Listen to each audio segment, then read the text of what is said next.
출애굽기 15장 22절부터 27절 말씀으로 인생의 쓴물을 만났을 때 라는 제목으로 하나님 말씀 증거하겠습니다.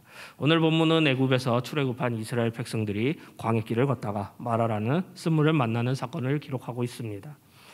이스라엘 백성들의 삶은 기적의 연속이었습니다. 노예 생활에 젖어서 그런대로 익숙하게 살았던 이스라엘 백성들에게 모세 아론이 찾아와서 하나님의 뜻을 말해주었습니다. 이스라엘 백성들이 경험한 10가지 재앙과 그리고 며칠 전에 경험한 홍해를 건넌 것은 이스라엘 백성들의 일상에서 지어지지 못할 만큼 놀라운 경험이었을 것입니다. 그리고 이스라엘 백성들은 모세와 함께 놀라운 찬송을 하나님께 드렸습니다. 하나님께서 모세를 부르셔서 백성들을 애굽의 노예 생활에 구원해 주셨습니다. 애굽에서 나온 이스라엘 백성들은 약속의 땅 가나안을 향해 걸어가고 있었습니다. 그런데 약속의 땅을 들어가기 전에 통과해야 할 장애물이 있었습니다. 고난과 문제를 만나게 된 것입니다. 이스라엘 백성들에게 인생의 쓴물을 만나게 된 것입니다. 우리의 삶은 광야라고 말할 수 있습니다. 우리가 살아가는 삶은 광야를 걸어가는 것과 같습니다. 광야는 연단과 훈련의 과정의 장소입니다. 광야는 우리가 더욱 하나님을 의지하고 하나님을 신뢰하는 방법을 배우는 곳, 과거에 가치 있게 생각되었던 세상의 가치관들을 버리고 하나님의 가치관을 받아들일 수 있도록 훈련하는 장소입니다. 광야는 바로 하나님께서 허락하신 장소인 것입니다. 우리는 하나님 안에만 진정한 안식과 평안이 있다는 것을, 하나님이 허락하신 인생의 광야길을 발견하게 될 것입니다. 그런데 문제는 많은 성도님들이 이 광야의 가치를 모른다는 것입니다. 하나님을 만나고 예수님을 영접하며 첫사랑의 기쁨을 누리던 성도님들에게 갑작스러운 문제를 만나게 된 것, 그리고 인생의 쓴물을 만나게 된 것입니다. 하지만 이 문제들을 어떻게 반응하냐는 것이 중요한 것입니다. 22절 말씀입니다. 모세가 홍해에서 이스라엘을 인도하며 그들이 나와서 수르광야로 들어가서 거기서 사흘길을 걸었으나 물을 얻지 못하고, 이스라엘 백성들은 홍해를 건넌 후 3일 동안 광야길을 걸었습니다. 그러니까 노래를 부르고 춤을 춘 지 사흘 만에 상황이 돌변해 버린 것입니다. 그들이 도착한 곳은 마라라는 곳입니다. 그들은 3일 동안 물을 마시지 못했지만 참았고 겨우 마라에 도착해서 여정을 풀었습니다. 홍해를 건넌 후 처음 쉬는 것이었습니다. 그런데 물을 써서 마실 수가 없었습니다. 그러자 애굽에서 그냥 노예로 살게 되지 왜 나왔냐 하며 불평하고 하나님을 원망했습니다. 그들 가운데 문제가 생기게 된 것입니다. 인생은 광야길입니다. 우리는 광야를 걷는 자와 같습니다. 하지만 걷는 길 가운데 문제가 생길 것입니다. 이것은 반드시 지혜롭게 해결해야 합니다.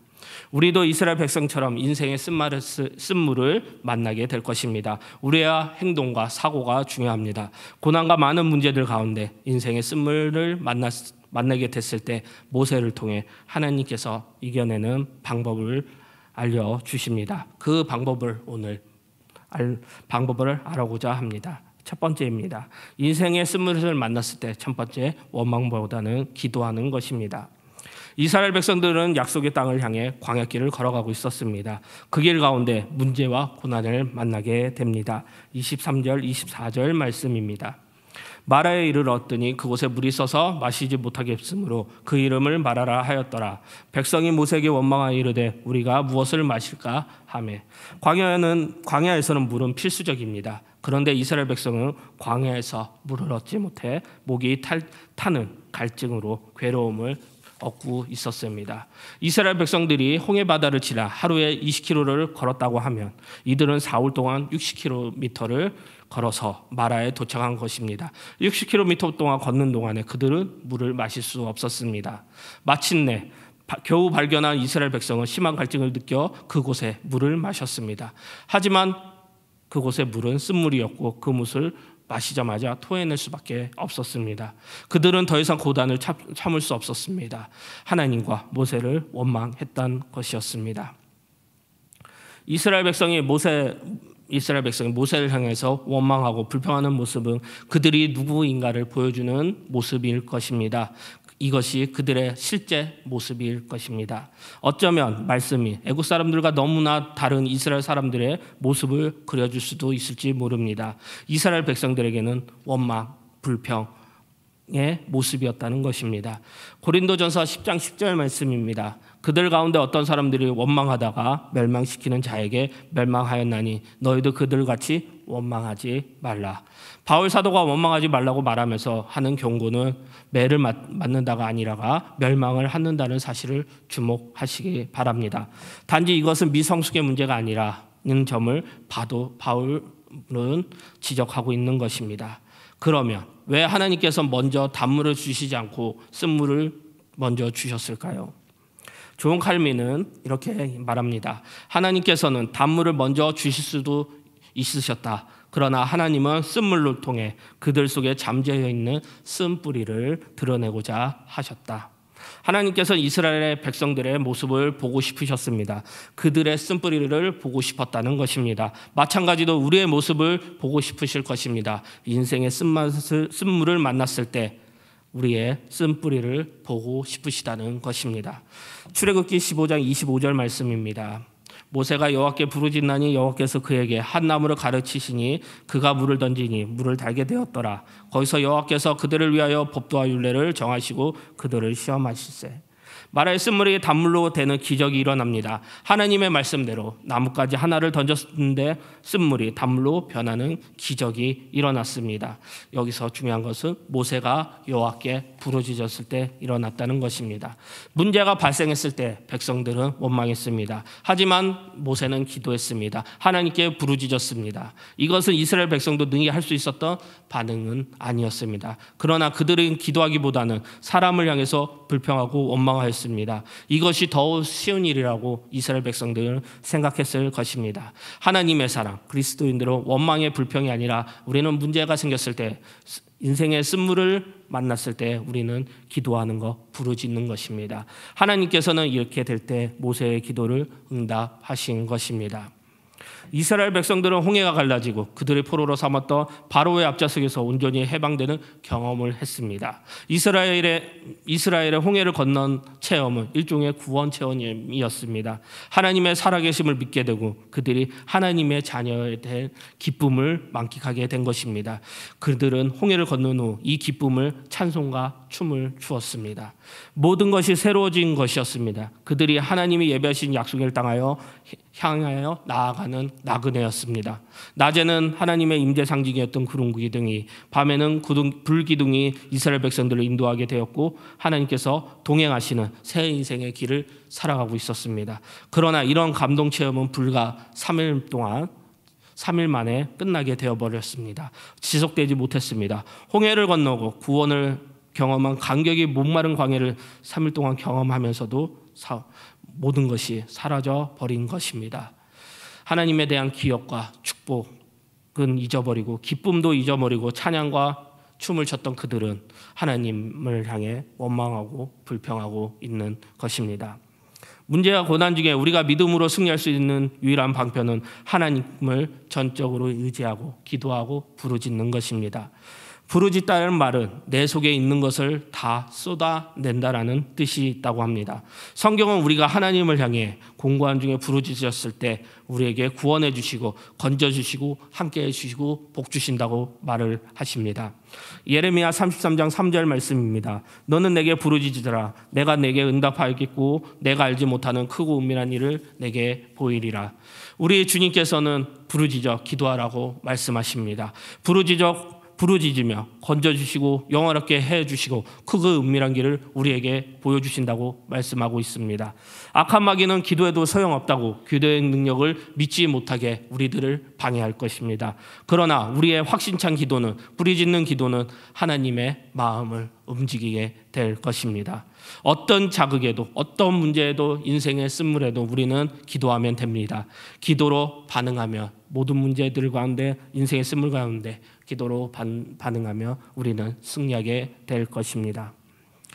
우리 가운데 고통의 의미를 속 시원하게 대답해 줄 사람은 아무도 없을 것입니다. 그러나 고통 속에서 하나님을 붙들고 기도하면 한 가지 분명한 해답이 있을 것입니다. 그것은 하나님이 나와 함께 고통 당하신다는 것입니다. 고통 속에 있는 우리를 버려두지 않으시고 예수 그리스도를 통해 찾아오신 하나님, 우리의 죄 때문에 십자가에 고통당하시는 예수님, 너희의 고통을 이해한다고 말씀하시며 다가오시는 예수님을 경험한 사람은 고통의 한 불판에서도 이렇게 고백할 것입니다. 하나님, 힘듭니다. 그렇지만 저는 알고 있습니다. 하나님께서 저를 사랑하신 줄을 제가 믿습니다. 그래서 저는 일어날 것입니다. 그리고 반드시 일어나게 될 것입니다. 하나님의 약속을 믿는 자들, 하나님께서 반드시 우리와 함께 하신다를 믿는 자들은 다시 일어날 수 있다고 고백할 수 있는 것입니다. 요나서 2장 2절 말씀입니다. 이르되 내가 받는 고난으로 말미암아 여호와께 불러 아뢰었나니 주께서 내게 대답하셨고 내가 수월의 뱃속에 부르짖었더니 주께서 내 음성을 들으셨나이다. 2장 2절 말씀에 여호와께 불러 아뢰었더니 뱃속에서 부르짖었더니, 요나 선지자는 절망적인 상황 속에서, 고난의 상황 속에서, 극심한 상황 속에서 하나님께 기도하였습니다. 하나님께 부르짖었습니다. 그 결과 요나는 큰 기적을 맛보게 되었고 하나님이 주신 사명을 감당하게 되었습니다. 모든 사람이 원망할 때 우리는 기도해야 합니다. 기도해야 빛나는 인생, 승리의 인생을 맛보게 될 것입니다. 기도 앞에 답이 있을 것입니다. 기도가 승리의 열쇠일 것입니다. 하나님은 기도하는 사람, 그 사람을 축복해 주시고 함께 해 주실 것입니다. 인생의 쓴물에 있을 때 더욱더 기도하시기 바랍니다. 시편 116편 5절 6절 말씀입니다. 눈물을 흘리며 씨를 뿌리는 자는 기쁨으로 거두리로다. 울며 씨를 뿌리는 나아가는 자는 반드시 기쁨으로 그 곡식단을 가지고 돌아오리라. 기도의 씨를 뿌리시기 바랍니다. 눈물의 기도의 씨를 뿌리시기 바랍니다. 원망이 아닙니다. 불평이 아닙니다. 기도로 하나님께 부르짖으시기 바랍니다. 그러면 반드시 하나님께서 응답해 주시고 우리와 함께 하시며 은혜와 복을 내리실 것입니다. 지금 인생의 쓴물을 맛보고 계십니까? 그것은 원망이 아니라 기도하는 것입니다. 두 번째입니다. 인생의 쓴물을 만났을 때 말씀에 순종하는 삶을 사는 것입니다. 이스라엘 백성들은 광야에서 하나님을 원망했습니다. 하지만 모세는 원망 대신 하나님께 나아갔습니다. 모세가 부르짖었을 때 하나님께서 말씀하셨습니다. 이 말씀이 중요하다는 것입니다. 신앙의 길은 기도뿐만 아니라 말씀을 가까이 하는 삶, 순종하는 삶을 살아야 합니다. 25절, 26절 말씀입니다. 모세가 여호와께 부르짖었나니 여호와께서 그에게 한 나무를 가르치시니 그에게 물을 던지니 물이 달게 되었더라. 거기서 여호와께서 그들을 위하여 법도와 율례를 정하시고 그들을 시험하실세.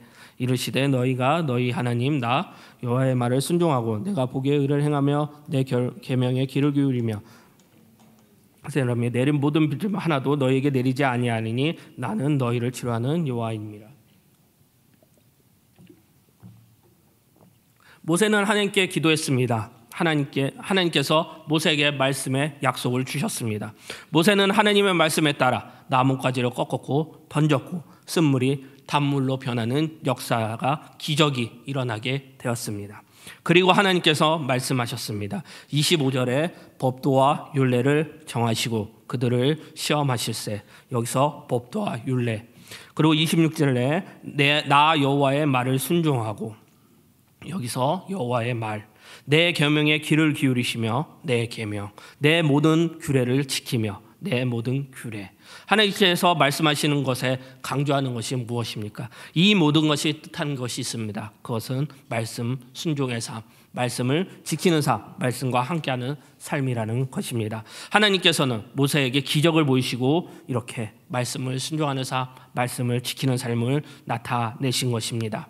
쓴물을 나뭇가지 하나로 번지는 일을 얼마나 큰 변화를 가져오겠습니까? 하지만 모세는 나뭇가지 하나를 던지라는 하나님 명령에 순종했고 던졌습니다. 그랬더니 물이 달라졌습니다. 하나님께서 직접 달게 하신 것이 아니라 모세라는 종을 통하여 일하셨습니다.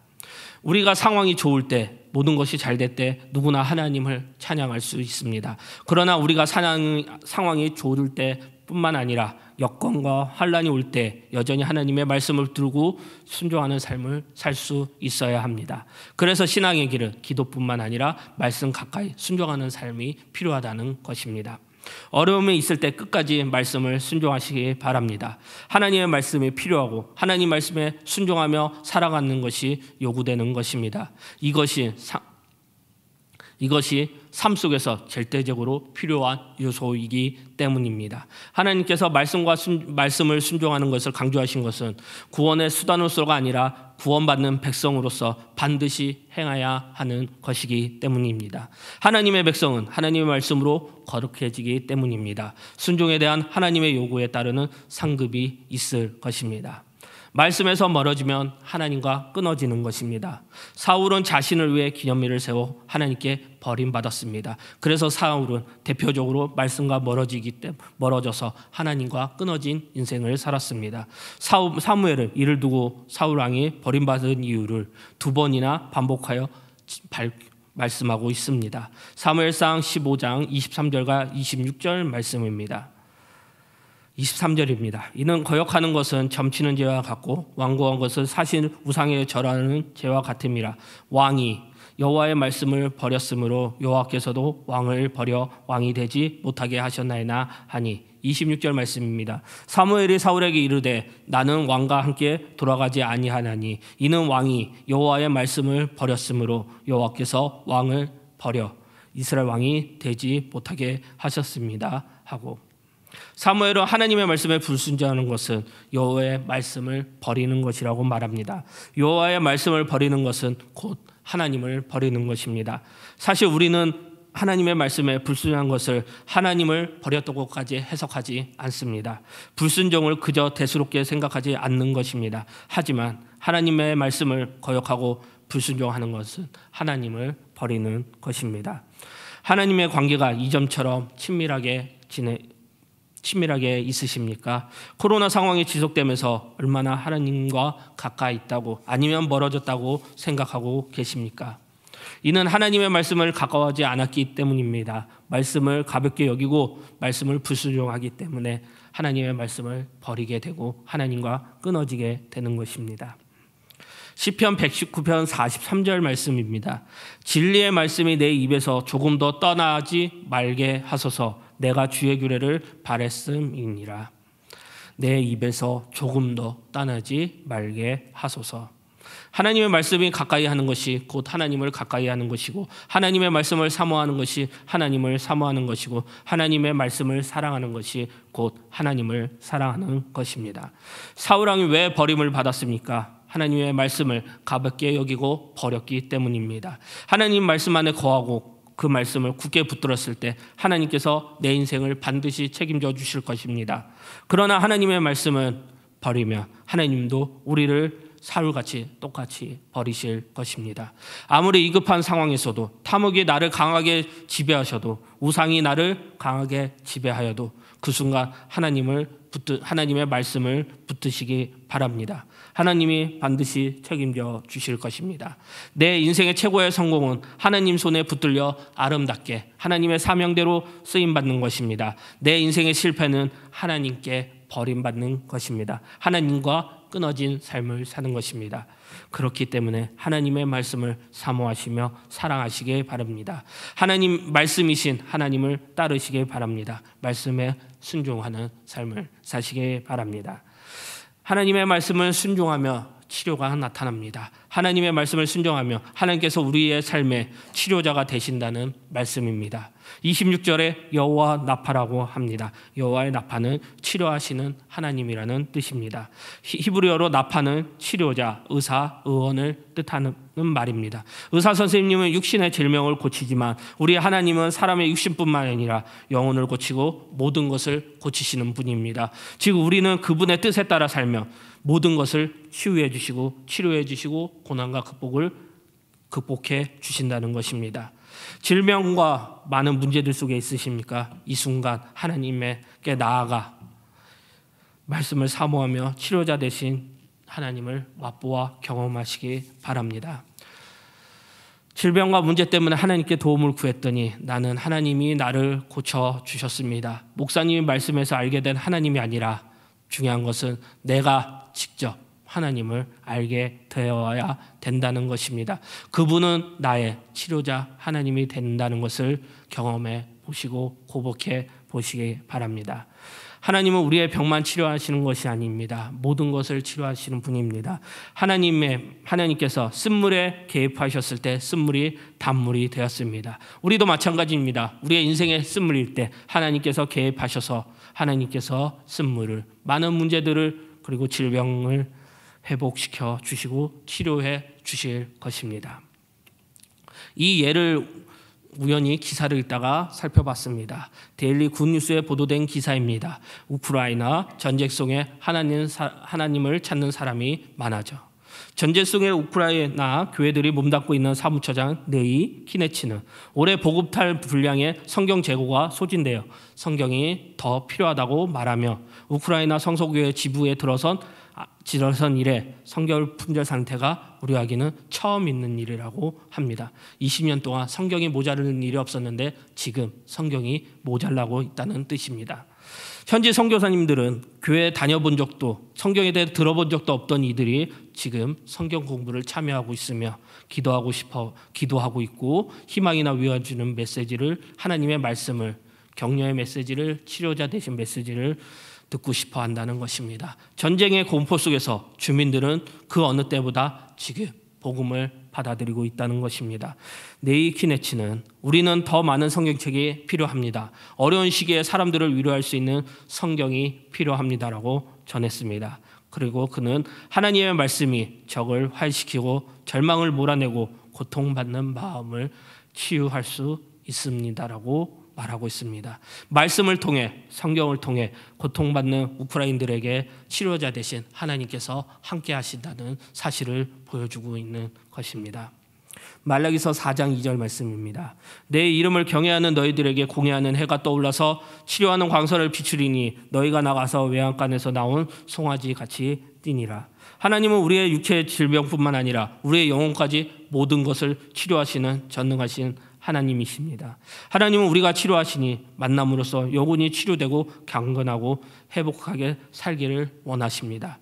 지금도 병상에서 육신의 질병과 싸우시는 많은 분들 정말 여호와 나파의 하나님을 만나 위로받으시고 고통과 눈물을 닦아주시기를 기도하길 바랍니다. 많은 문제들 속에 인생의 쓴말 속에 있는 분들 정말 여호와의 나파 치료의 하나님을 만나시기를 바랍니다. 마지막입니다. 27절 말씀입니다. 그들이 엘림에 이르니 거기에 물샘 12과 종려나무 70그루가 있는지라 거기서 그들이 그 물 곁에 장망을 치니라. 하나님께서 이스라엘 백성을 마라에서부터 엘림으로 인도하셨습니다. 엘림은 큰 오아시스였습니다. 거기는 12샘과 70주의 종려나무가 있었습니다. 엘렘은 마라의 완성이었습니다. 우리는 마라와 같은 광야를 지나서 결국 엘렘으로 들어가게 될 것입니다. 하나님께서 이스라엘의 이 짧은 경험을 통해서 우리가 앞으로 걸어가야 할 길이 너무나 분명하게 하나님께서 이스라엘 백성에게 보여주고 있습니다. 우리도 마찬가지입니다. 우리도 하나님께서 준비하신 엘렘에 이르게 될 것입니다. 그곳은 조금도 부족함이 없는 곳일 것입니다. 여러분, 우리는 지금 엘림에 사는 것이 아닙니다. 장차 다시 오실 구원의 영광을 보여주는 것입니다. 우리는 지금 마라에서 살고 있습니다. 그러나 마라가 언제까지 쓴물이 아니라는 것 사실을 기억하시기 바랍니다. 십자가의 은혜가 다시 오실 예수 그리스도가 우리의 마라를 변하여 마실 수 있는 생수로 변하게 하시는 능력이 있습니다. 십자가의 은혜고 십자가의 복음일 것입니다. 인생의 쓴물을 만났을 때 말씀에 순종하는 삶을, 말씀과 함께하는 삶을 사시기 바랍니다. 인생의 쓴물에서 구원의 은혜를, 엘림을 맛보게 될 것입니다. 그리고 치료하시는 하나님, 여호와 나파의 하나님을 우리는 만나게 될 것입니다. 말씀 마무리하겠습니다. 이스라엘 백성들은 마라나는 쓴물을 만났을 때 처음에는 원망과 불평을 했지만 모세를 통해 기도하는 방법을 배웠을 것입니다. 그리고 하나님의 말씀에 순종하기로 결심하며 마라의 쓴물에서 다시 일어나 걷게 될 것입니다. 이렇게 기도와 말씀을 통해 다시 이스라엘 백성처럼 우리도 다시 걷게 될 것입니다. 인생의 쓴물을 만났을 때 하나님을 전적으로 의지하고 그분께 기도하며 하나님의 말씀에 순종하기로 각오하면 하나님께서는 반드시 우리에게 엘림이라는 안식의 상황을 축복과 은혜를 복을 허락해 주실 것입니다. 우리를 위해 주시고 치료해 주시는 하나님, 그리고 그 하나님까지 우리의 몸과 마음을 치료해 주시고 우리의 직장과 사업을 치료해 주실 것입니다. 우리의 자녀와 가정들도 치료해 주실 것입니다. 치료의 하나님을 믿고 의지하며 기도와 말씀 순종으로 나아가는 홍대세교회 성도님들이 되시기를 축복합니다. 그리고 예수 그리스도의 모든 은혜가 우리 성도님들과 함께하기를 기도합니다. 우리 다 함께 일어나셔서 찬양하겠습니다. 예수 나의 좋은 치료자.